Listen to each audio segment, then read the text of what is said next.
I'm gonna show you something real quick.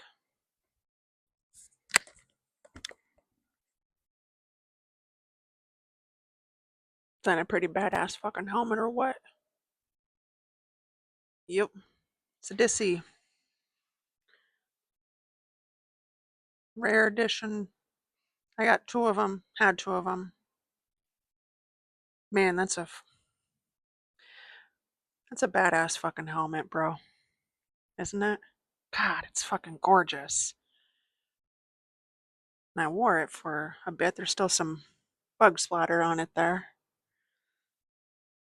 I don't wear it anymore unless I'm a passenger. Why? I'm gonna tell you why. I had a motorcycle last year. I just donated it recently out of my garage. About 2 years ago, I took the rider safety course at Harley Davidson here in my local area and got the motorcycle. I got a 1983 Kawasaki KZ LTD 440. Cute little putter around, but it was a pretty nifty fucking bike. Turquoise, gas tank, and dual carb. It was just pretty badass bike. A little older than me. I was determined to ride a motorcycle. My goal was a crotch rocket. Well, there's a moral to this story. My nervous system had different plans, unfortunately.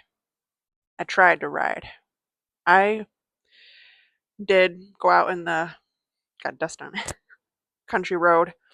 I was on a Harley Sportster, uh, biffed it, got some road rash, so I got that out of the way.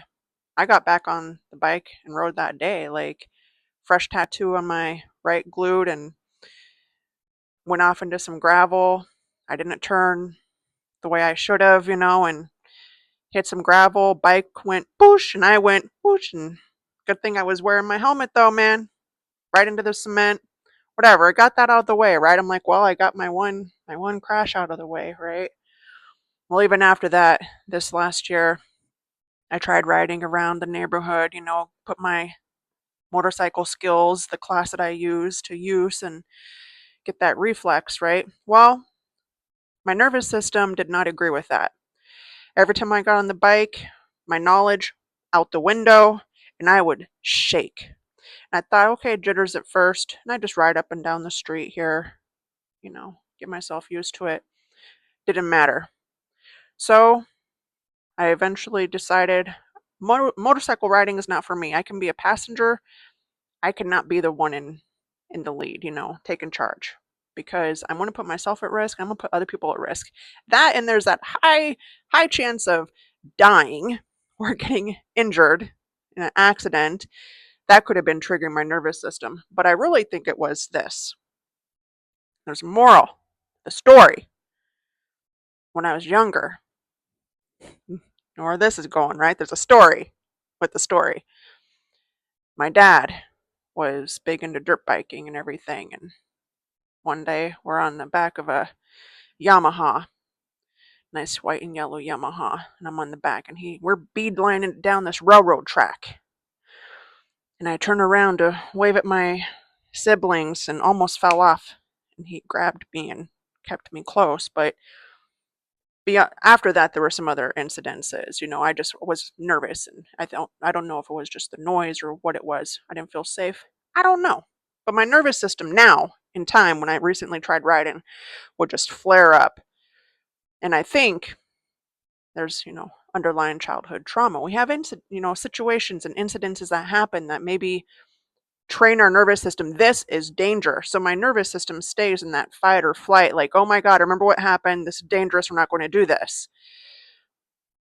That is still a success in my book, though, because I went and did something I was incredibly nervous to fucking do.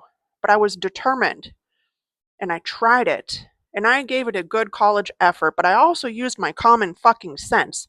Don't get on a fucking motorcycle if you can't be calm. And if you are super nervous and shaky like I was, because you're putting yourself at risk, you're putting others at risk. But know that there is still a win there. You still tried and did something. And I think the other moral of the story is you need to listen to your body when it's telling you something's wrong, like in relationships. And you're like, something is off here. My logical brain can't really pinpoint it, but my body is screaming and saying something. Listen to that. Because if we listen to our body, it will probably keep us from getting into situations we never should have been in. Moral of the story. But my fucking helmet's pretty fucking dope, huh? Yeah, she's a beaut. I look at it. It's cute. Hopefully I can wear it someday as a passenger again. I don't know. We'll see.